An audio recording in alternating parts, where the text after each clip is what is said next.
ठीक है, एसिड हम सब ने क्या कर लिया था, पूरा पढ़ लिया। ठीक है, अब क्या आता है, एसिड का दुश्मन कौन होता है, बेस। दुश्मन क्यों कह रहा हूं, याद है ना हमने क्या पढ़ा था, न्यूट्रलाइजेशन रिएक्शन पढ़ा था।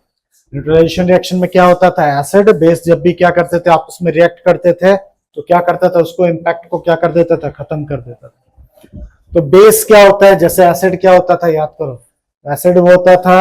अब क्या डेफिनेशन दोगे, एसिड क्या होता है। अब ये वाली डेफिनेशन अच्छी नहीं कि जो खट्टा होता है, ठीक है, वो एसिड होता है। अब आप क्या बोलोगे, एसिड क्या होता है, जिसको पानी में अगर घोला जाए तो उसमें से क्या निकले, H पॉजिटिव आयंस निकले इसमें से। तो बेस क्या होता है, वो भी मैंने थोड़ा बहुत पढ़ाते पढ़ाते बता ही दिया था कि OH नेगेटिव आयंस निकले, यही तो पढ़ाया था मैंने। तो ये लिखा हुआ है कि कई चीज जैसे कास्टिक सोडा, लाइम, चूना जिसको कहते हो आप, ठीक है, वॉशिंग सोडा, ये सब बिटर इन टेस्ट होते हैं, कड़वा। ठीक है, क्या होते हैं, कड़वा स्वाद होता है। जैसे उनका खट्टा स्वाद होता है तो बेस का कैसा स्वाद होता है, कड़वा स्वाद होता है। ठीक है, और टच करने पे कैसे दिखते हैं, मतलब फील होते हैं, सोपी इन टच होते हैं। तो पुरानी डेफिनेशन, बच्चों वाले के डेफिनेशन के हिसाब से अगर देखोगे तो अगर बच्चों की किताब में देखो, बेस क्या होते हैं, जिसको चखने पे कड़वा लगे और टच करने पे सोपी लगे। पर 10th क्लास में ये मत लिख देना, नंबर कट जाएंगे। ठीक है, तो base are those chemical which have the bitter in taste, ठीक है, एंड सोपी इन टच। लेकिन हम फिर मैं बोल रहा हूँ ये 10th क्लास में नहीं लिखना, बस फील करिए जितने भी बेस होते हैं अगर उसको आप चख पाए तो कैसा दिखेगा, मतलब कैसा महसूस होगा, कड़वा महसूस होगा। टच करने पे कैसा लगेगा, सोप की तरफ फिसलता हुआ आपको महसूस होगा। तो याद होगा मैंने एसिड की प्रॉपर्टी आपको लिखवाई थी सारी की सारी। ठीक इसी तरीके बेस की भी प्रॉपर्टी होती है, लेकिन जस्ट अपोजिट होती है, किससे, एसिड से। अब बेस, अब तुम अपने डेफिनेशन और भी डेफिनेशन बना सकते हो। अब base is the chemical substance जो कि एसिड को न्यूट्रलाइज करता है, ये भी लिख सकते हो। लेकिन आपको ये वाला लिखना है, बेस क्या होता है, जब भी आप पानी में घोलो उसमें से OH नेगेटिव आयन निकलते हैं। पर एक दिक्कत ये है कि हमारे क्लास में, इस क्लास में बेस दो टाइप के होते हैं, एक वाटर सॉल्युबल होता है, एक वाटर इनसॉल्युबल बेस होता है। तो हमारे कोर्स में जो होते हैं वो होते हैं वाटर सॉल्युबल बेस पढ़ेंगे। इस क्लास में वाटर सॉल्युबल बेस पढ़ाएंगे। वाटर सॉल्युबल बेस को हम लोग क्या कहते हैं, अल्कलाइज कहते हैं, अल्कलाई। तो जब भी मैं अल्कलाई बोलूं यानी वाटर सॉल्युबल बेस, या 10th क्लास में मैं अगर बेस बोल रहा हूं तो मेरा मतलब अल्कलाइज है। वो दिक्कत है, फिर बोल रहा हूं हमारे कोर्स में, ठीक है, फिलहाल अभी क्या नहीं है, ठीक है, कौन सा वाला नहीं है, जो इनसॉल्युबल वाला, सॉल्युबल वाले बेस को हम अल्कलाई कहते हैं। ठीक है, याद रखिएगा।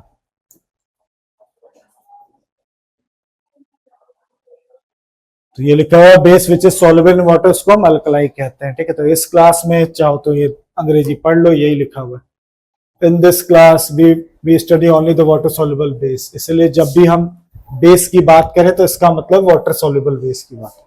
वही जो मैंने बोला यहाँ दिखा भी दिया आपको।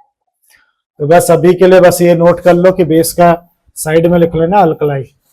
ठीक है, हम अल्कलाई भी पढ़ते हैं, वाटर सॉल्युबल बेस को हम अल्कलाई कहते हैं, नोट कर लीजिए जल्दी से।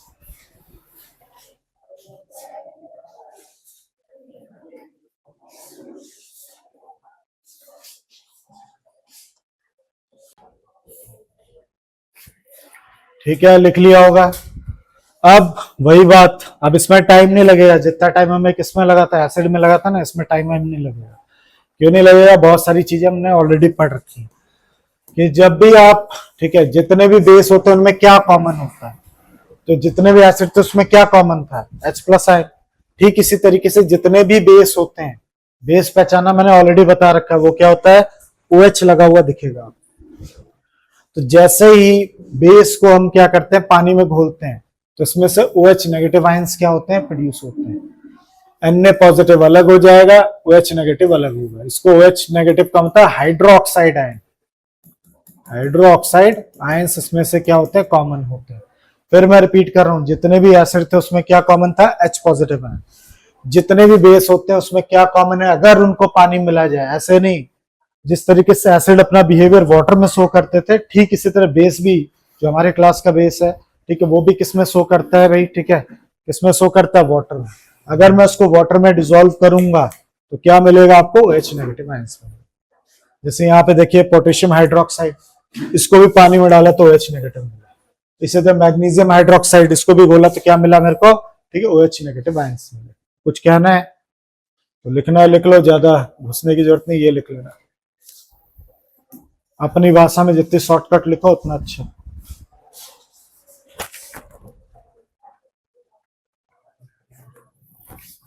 ठीक है, आगे बढ़ते हैं। लिख लिया होगा ये सब, ठीक है, सब मत लिखिएगा, बस लिख लिएगा। वाटर में डिसॉल्व करने से OH नेगेटिव आयंस निकलता है। ठीक, तो कॉमन प्रॉपर्टी सबकी एक ही बार बार लिखा है तो मैं थक गया बोल बोल के। OH नेगेटिव निकलता है। अब आता है बेस भी दो टाइप के होते हैं, स्ट्रॉन्ग बेस और क्या होते हैं, एक वीक बेस। तो एसिड आपको जला सकता है, ठीक उसी तरीके से बेस भी आपको जला सकता है। अगर आपके दिमाग में कि एसिड फेंकने से कोई जलेगा तो आप गलत हो। कई स्ट्रॉन्ग क्या होते हैं, बेस होते हैं, वो भी बहुत ही खतरनाक होते हैं। वो भी आपको क्या करते हैं, स्किन को बर्न कर सकते हैं, क्या करते हैं, ठीक है। तो वही लिखा हुआ है। अब मेरे को बोलने की जरूरत है, स्ट्रॉन्ग बेस किसे कहते होंगे, स्ट्रॉन्ग एसिड किसे कहते थे। तो ये जो लार्ज अमाउंट में हाइड्रोक्साइड आयन निकाले, जैसे इनसे मैं पूछूं स्ट्रॉन्ग एसिड क्या होता है, इसको ये पानी में डिसॉल्व करे जिसमें से H पॉजिटिव आयन ज्यादा निकले, उसको हम क्या कहते थे, ठीक है, स्ट्रॉन्ग एसिड। ठीक उसी तरीके से स्ट्रॉन्ग बेस क्या होते हैं भाई, जिसको अगर मैं पानी में डालूं तो लार्ज अमाउंट में क्या है आपका हाइड्रोक्साइड आयंस क्या करे, प्रोड्यूस करे। अब इसी के बगल में वीक भी लिख सकते हो। वीक वाला क्या होगा, ठीक है, जिसमें क्या हो, स्मॉल अमाउंट में क्या निकले आपका, ठीक है, OH नेगेटिव आयंस क्या निकले, स्मॉल में। तो अपने रफली लिख लो, मैं तो ज्यादा ये मतलब पूरा भर के मत लिखा करो, बार बार बोलो। एक तो स्ट्रॉन्ग बेस लिख दो, लगा दो, पानी में डालने में ज्यादा अमाउंट में मिलेगा, और ये क्या मिलेगा, कम अमाउंट में मिलेगा अगर वीक बेस है। ठीक है, वो दिक्कत तो लिख लेना अपनी भाषा में, वही देखो लिखा हुआ। वीक बेस क्या होते हैं भाई, जो कि क्या होते हैं, पानी में डालने में स्मॉल अमाउंट में हाइड्रोक्साइड आयन क्या करते हैं, प्रोड्यूस करते हैं। हाँ, एक बात तो मैं भूल ही गया, एग्जाम्पल जरूर डाल लीजिएगा। स्ट्रॉन्ग बेस के एग्जाम्पल है सोडियम हाइड्रोक्साइड, पोटेशियम हाइड्रोक्साइड, ये सब बहुत ही स्ट्रॉन्ग क्या होते हैं, बेस होते हैं।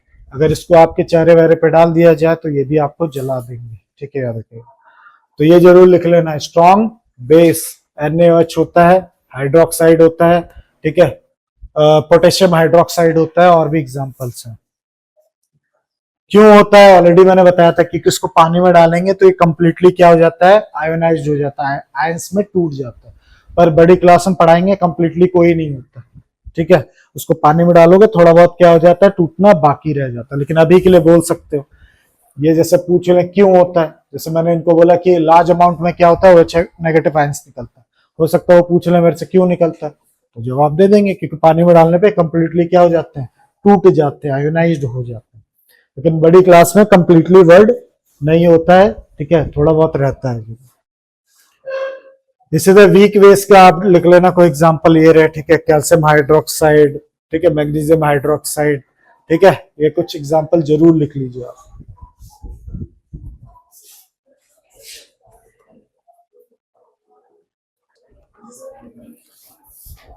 प्रॉपर्टी ऑफ हम बेस पे आ गए, ठीक है। जैसे मैंने आपको पढ़ाया था किसकी प्रॉपर्टी, एसिड की।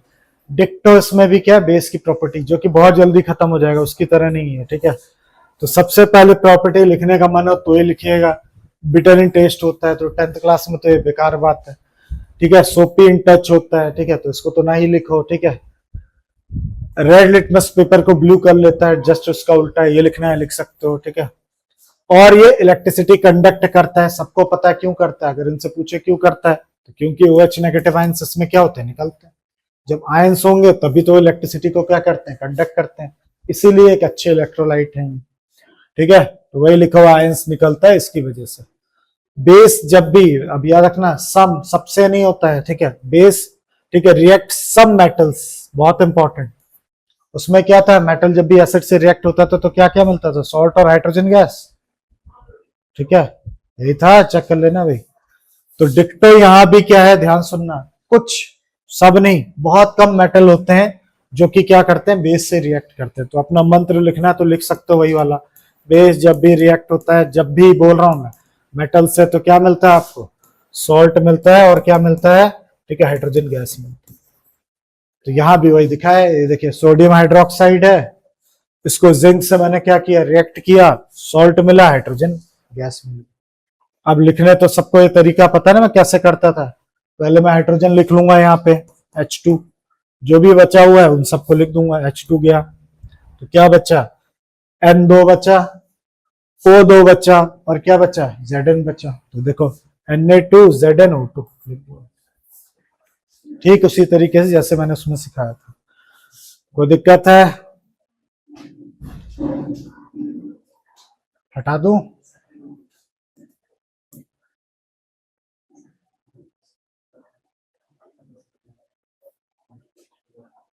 अब छठी बात भी लिख लो, जो कि ठीक वही बात है। एसिड बेस से रिएक्ट होता था तो क्या होता था भाई, सॉल्ट बनता था और क्या बनता था, वाटर बनता था। अब यहाँ पे उल्टा मैं लिखा रहा हूं, जब भी बेस क्या होता है, रिएक्ट होता है एसिड से, तो क्या निकलता है भाई, सॉल्ट मिलता है और वाटर मिलता है। तो एक ही बात है, कोई नई बात नहीं है, सेम बात। इसको भी हम न्यूट्रलाइजेशन रिएक्शन ही कहेंगे और क्या कहेंगे, ठीक है। तो ये रहा, देखिए बेस है NaOH, एसिड है H2SO4, तो वाटर निकाल दीजिए, जो कुछ बचा वो क्या हो जाएगा, आपका सॉल्ट हो जाएगा। तो इसको भी नोट कर लीजिए, जब भी एसिड बेस से रिएक्ट होगा या बेस एसिड से रिएक्ट होगा तो आपको क्या मिलेगा भाई, सॉल्ट एंड वाटर मिल जाएगा। तो दिक्कत हटा दूं? तो छठी प्रॉपर्टी है ये, याद रखिएगा, इसमें बिल्कुल टाइम नहीं लगने वाला। और बोर्ड में भी इससे ना के बराबर क्वेश्चन आते हैं, ना के बराबर। इसका मतलब ये नहीं कि नहीं पढ़ना, मैंने ये नहीं बोला, ठीक है। हटा रहा।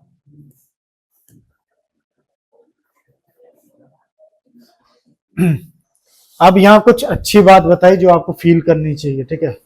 यहाँ पे क्या बता रहा है, मैंने क्या सिखाया, जब भी एसिड बेस से रिएक्ट होता है तो क्या मिलता है आपको, सॉल्ट एंड वाटर। तो मान लो किसी को एक क्वेश्चन टफ बनाना है, वो पूछ ले वाटर कहाँ से आया, पूछ सकता है ना कि वाटर कैसे निकल गया। तो याद होगा एसिड से क्या मिलता है, हाइड्रोजन आयन। बेस से क्या मिलता है, हाइड्रोनियम, क्या बोलते हैं, हाइड्रोक्साइड आयन। ये हाइड्रोजन आयन है और ये क्या है, अब ये नेगेटिव पॉजिटिव मिलके क्या है, एच एच, नेगेटिव और पॉजिटिव आपस में क्या हो जाते हैं, जुड़ जाते हैं। तो H और एक H कितना हो गया, H2, एक ऑक्सीजन, देखिए पानी बन गया। तो कहां से पानी आया भाई, क्योंकि एसिड से मिलता है मेरे को H पॉजिटिव आयन, बेस से मिलता है OH नेगेटिव आयन, उन्हीं को जोड़ दिया तो क्या बन गया, वाटर बन गया, न्यूट्रलाइज हो गया। तो ये भी लिख लेना, अच्छा है, ठीक है, याद रखिएगा। इसको भी नोट कर लीजिएगा, कहां से वाटर आया।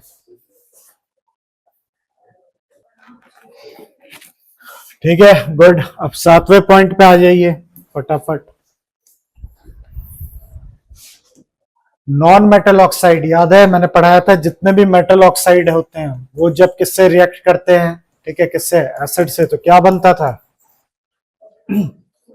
याद है मैंने क्या पढ़ाया था, मेटल ऑक्साइड जब भी एसिड से रिएक्ट करते थे तो सॉल्ट एंड क्या मिलता था, वाटर मिलता था। ठीक इसी तरीके से नॉन मेटल ऑक्साइड जब बेस से रिएक्ट करते हैं तो सॉल्ट एंड वाटर मिलता है। तो क्या लगता है नॉन मेटल ऑक्साइड का क्या नेचर है, ठीक है, एसिडिक।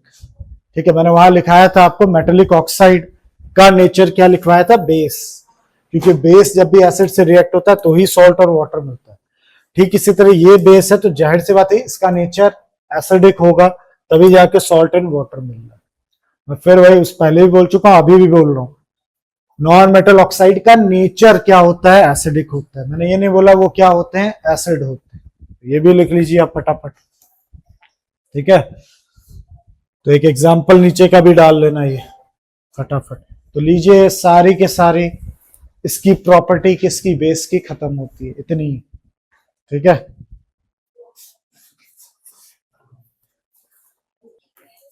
तो ये थे बेस के सारी प्रॉपर्टी, सारी की सारी।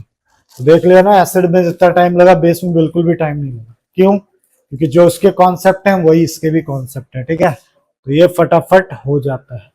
अब बेस का कहाँ कहाँ यूज करते हैं हम डेली लाइफ में, तो थोड़ा बहुत सुन लीजिए इसको भी। तो बेस का यूज होता है खासकर सोडियम हाइड्रोक्साइड का, किस चीज के लिए, सोप बनाने में, साबुन, ठीक है, पेपर बनाने में, सिंथेटिक फाइबर जिसका नाम रियोन है, आपने 8th क्लास में पढ़ा। तो सोप बनाना हमारे कोर्स में है, पढ़ेंगे कार्बन्स कंपाउंड, तो इसको याद रखिएगा, इसका यूज होगा वहां। इसके अलावा कैल्शियम हाइड्रोक्साइड, इसको स्लेक लाइम बोलते हैं, इससे ब्लीचिंग पाउडर बनाया जाता है। जो कपड़ों को ब्लीच किया जाता है और चेहरे पे जो कर रही हो हाँ उसको भी ब्लीच किया जाता है, सुना होगा ब्लीचिंग पाउडर यूज होता है। बालों को वो लाल पीला कर लेते हो तुम लोग, उसमें भी ब्लीचिंग पाउडर लगाया जाता है। ब्लीच, हाँ ब्लीच होती है, लगा लोगे तो कलर क्या कर देगा वो, ब्राउनिश कर देगा। मैग्नीशियम हाइड्रोक्साइड एक अच्छा एंटी एसिड की तरह काम करता है। एंटी एसिड क्या होता है, अगर हमारे पेट में क्या हो गया, एसिडिटी हो गई है तो उसको बेस पिला दीजिए तो क्या हो जाएगा, ठीक है, उसको न्यूट्रल। लेकिन NaOH मत पी लीजिएगा, स्ट्रॉन्ग बेस पियोगे तो मर जाओगे, ठीक है। कैसा पीना है भाई आपको, वीक वाला। तो मैग्नीशियम हाइड्रोक्साइड जो कि आपने डाइजीन वगैरह देखा होगा, पिंक कलर का आता है, उसके अंदर होता है, वो न्यूट्रलाइज कर देता है और स्टमक को क्योर करता है, इंडाइजेशन से क्या करता है, ठीक करता है। ये इंपॉर्टेंट है, टेस्ट में आ जाता है कभी कभी। सोडियम कार्बोनेट यूज होते हैं वॉशिंग सोडा बनाने में, ये भी वॉशिंग पाउडर देखा है ना, उसी के अंदर इसका भी इस्तेमाल होता है। और वाटर को सॉफ्ट करने में इस्तेमाल होता है। आपके घर में जो पानी आता है वो हार्ड वाटर है, तो हार्ड वाटर को सॉफ्ट करने के लिए इसका इस्तेमाल किया जाता है। हार्ड वाटर, सॉफ्ट वाटर का मतलब है, हार्ड का मतलब उसके अंदर बहुत सारे क्या होते हैं, मिनरल्स होते हैं।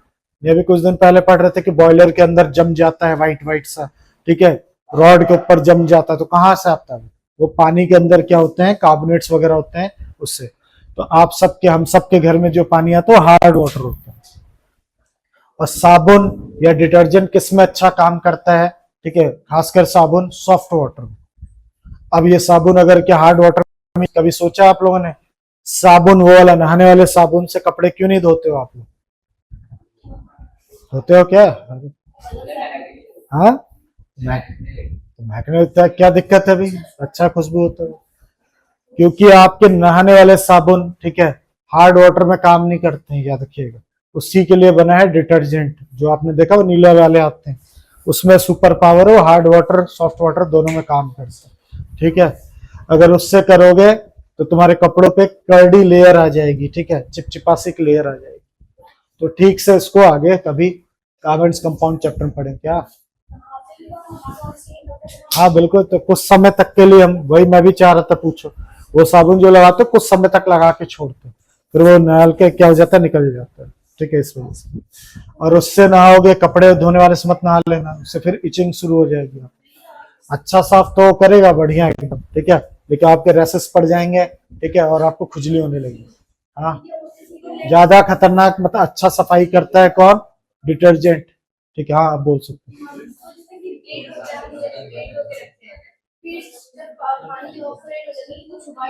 हाँ वही है, सही से अगर नहीं धुलोगे तो वही साबुन चिपका रह जाता है व्हाइट व्हाइट, वो अच्छा समझ गया। अच्छा से ड्रेन नहीं करोगे तो पानी का निशान पड़ जाता है, और पानी का निशान तब भी, क्योंकि उसके अंदर उसके, अच्छा क्वेश्चन है, इनका कहना है कि पानी एवेपोरेट होने पे व्हाइट व्हाइट से क्या, वही मिनरल्स रह जाते हैं, ठीक है, याद रखिए।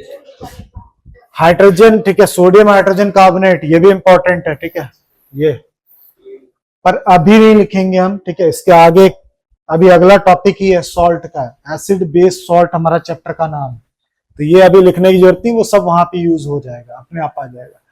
तो सोडियम हाइड्रोजन कार्बोनेट का NaOH का इस्तेमाल हम बेकिंग सोडा बनाने में करते हैं, ठीक है, NaOH का इस्तेमाल बेकिंग सोडा आप सबने यूज किया होगा खाना पकाने के लिए, तो हम लोग बेकिंग सोडा इस्तेमाल करते हैं कि बेकिंग पाउडर का इस्तेमाल करते हैं,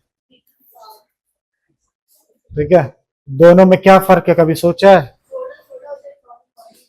तो बेकिंग सोडियम हाइड्रोजन वो हाइड्रोजन कार्बोनेट से बेकिंग सोडा बनता है, फिर बेकिंग सोडा से बनाया जाता है बेकिंग पाउडर, ठीक है।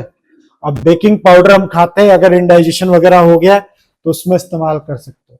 तो कब आप बेकिंग पाउडर डालते हो, कब बेकिंग सोडा डालते हो, ये होमवर्क है आपका, ठीक है, अपने मम्मी लोगों से या जो आप में से कुकिंग करता है पूछ के आना, गूगल नहीं करेगा कोई, याद रखना, गूगल नहीं करना है, ऐसे ही एक्टिविटी करनी है आपको पता करके, नहीं बताएंगे वही यूज कर रही होंगी ना, हाँ तो नहीं करते तो पूछो जो यूज करते हैं, ठीक है। बेकिंग पाउडर या बेकिंग सोडा में क्या फर्क है, मतलब वैसे नहीं पूछा, केमिस्ट्री में घुस के नहीं पूछा, ऐसे जनरली पूछिए, लोगों को नॉलेज है कि नहीं, मुझे ये जानना कि हम लोग की मम्मी ऐसे अंदाजे में डालती हैं, उनको पता है उस चीज के बारे में, हाँ नहीं गूगल से नहीं पूछे, किसी से पूछो लेकिन वो नहीं पूछे। तो इसका जवाब अगर मुझसे चाहते हो तो फिर वही बोल रहा हूँ, अभी सॉल्ट का टॉपिक आएगा उसमें आपको पता चल जाएगा बेकिंग सोडा और बेकिंग पाउडर में क्या फर्क है, आपको एक दो क्लासेस के बाद, आपको एक दो क्लास के बाद वही करना है, ठीक है, पता चल जाएगा आपको, हो सकता है कल पता चल जाए। अब ठीक है, अब हो गया बेस खत्म पूरा का पूरा, ठीक है, एसिड पढ़ लिया हमने, बेस पढ़ लिया। तो अगर चाहो तो अभी ये पढ़ाऊं, strength of acid in base solution pH scale का पढ़े। हाँ ठीक है, चलो ठीक है, एसिड और बेस हो गया, कल पढ़ते हैं, कोई दिक्कत नहीं, मेरे को भी नींद आ रही है, ठीक है। हम पढ़ेंगे क्योंकि कल रात भर लाइट नहीं थी ना, तो नींद आ रही है और सर भी दर्द हो रहा है। तो अब हम पढ़ेंगे, ठीक है, पीएच पेपर के बारे में। मुझे कैसे पता चलेगा? अब मैं हर एसिड को चख के तो ना देखूंगा, छू के देखूंगा तो जल भी सकता हूँ, ठीक है। तो इसके लिए क्या बनाया गया, पीएच पेपर बनाया गया, ठीक है, पोटेंशियो ऑफ पेपर, वो पोटेंशियो ऑफ हाइड्रोजन। इसका इस्तेमाल करके तुम कलर कोड से आप पता कर सकते हो कि खतरनाक है, माइल्ड एसिडिक है, स्ट्रॉन्ग बेसिक है, ये सब पता कर सकते हो इसका यूज कर। अभी लाल आ रहा है तो उसको मत टच करिए, नहीं तो आप जल सकते हो। ये वगैरह ये थोड़े बहुत चख वक बढ़िया से सकते हो। तो ये कल की क्लास में रखते हैं, कल मतलब मंडे को, ठीक है। और अभी आपका क्या काम है, एसिड बेस दोनों हो चुके हैं, तो इतने के एनसीईआरटी के जितने भी हैं पीएच को छोड़ के आप उसको करके रखिए। और दूसरा जो मैंने टेस्ट लिया था, जो जो गलती की है उसको ठीक करके लाइए, नहीं आ रहा तो मुझसे पूछ के दोबारा से डिस्कस करके खत्म करिए, क्योंकि फिर से मैं आपका वही टेस्ट लेने वाला हूँ। वही का मतलब सेम पेपर नहीं होगा, पेपर चेंज, टॉपिक वही।